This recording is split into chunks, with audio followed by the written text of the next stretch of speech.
and the trainers are actually laughed. And he was in the bushes and he told me to come through and he showed me the shortcut. What the heck? Training hard, grinding away. It's not like that.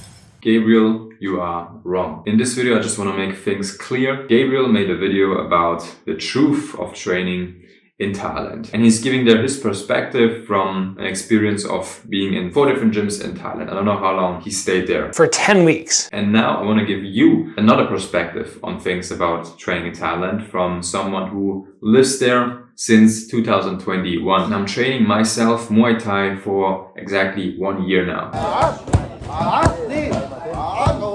Let's start with point number 1. In Gabriel's overall video, I felt it was a bit negative about being as a foreigner in Thailand and training there, because he said something like, oh, the things we hear here in Europe about training in Thailand are fake. They're not training that hard. Foreigners are not treated there very well. You cannot spar with the professionals. I don't know, just a few things who make you like, okay, I don't want to go to Thailand anymore. But are all these things really true? First, the training of the Thais. Yes, they run 10 kilometers per day. It's not a fake story. Gabriel was referring at a story from Buakau, how he escaped a long run by taking a shortcut through the forest and stuff. He's now in his 40s and he's training Muay Thai since he's a small boy. In Thailand, you start training at age 6, 7, 8 years old. You have your first fights at that age. So Buakau has now over 30 years of experience. And if you did the hard training in Thailand for such a long time, give this man a break. Damn, let him run through the forest. Gabriel said that only the foreigners are running the 10 kilometers and the Thais staying in a gym and sometimes laughing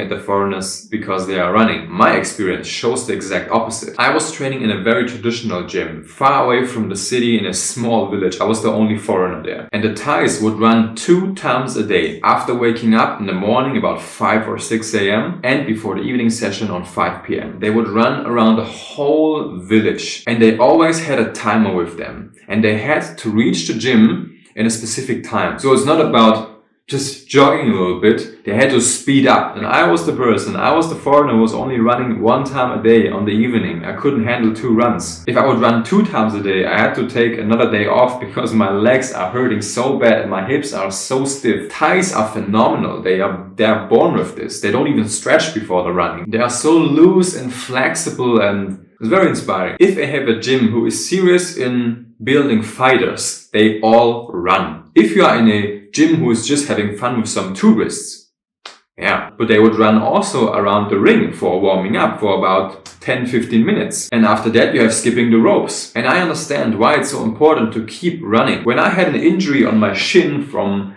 my fight, from blocking too many kicks,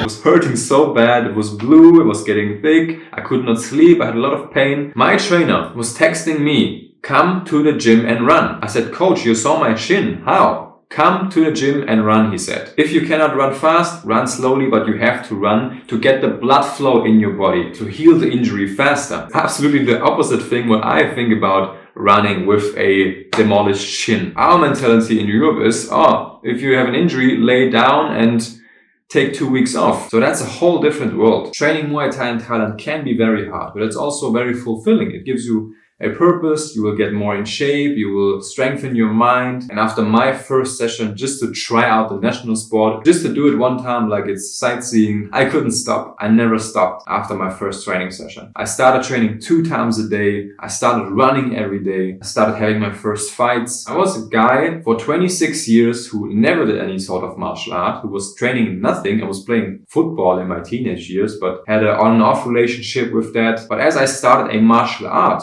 I was sticking to it. With many things in life, I had an on and off relationship. I started something, then I got bored of it, and I started something new, and then I changed to this, and I changed to that, but I don't know, I never was that consistent with everything. I found something for life, and I just want to let you know that you can do that too. Second thing I want to clarify is the sparring in Thailand. They weren't really going with all the Westerners, and it was only after a month of being there as they saw my skills where they went, yeah, we'll let him spar. It was said that the Thai fighters aren't even sparring with foreigners, and you as a foreigner have no chance to improve that much because you don't spar the Thai fighters. You spar other foreigners or tourists or something else. That's true. Hell no!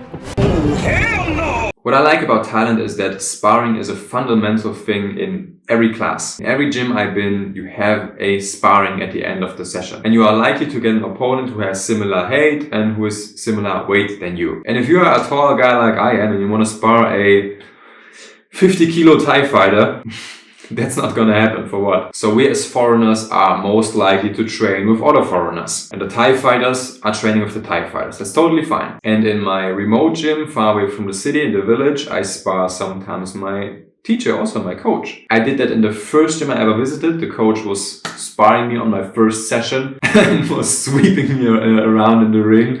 It was horrible. It was a horrible experience. So if you are committed and the people from the gym are recognizing that, then you will get your shot. If you are coming for one session, you're not even familiar with the people, they don't know how you train, they don't know how you spar, they don't even know anything about you, how are they gonna let their fighter train with you? A professional trainer knows the ability of both fighters and bring them together then if it fits. But if they don't know anything, for sure, they do not do that. Be prepared to go through hard boxing rounds. These guys box really hard. And my experience is also that we don't do hard boxing rounds. Again, here also the opposite.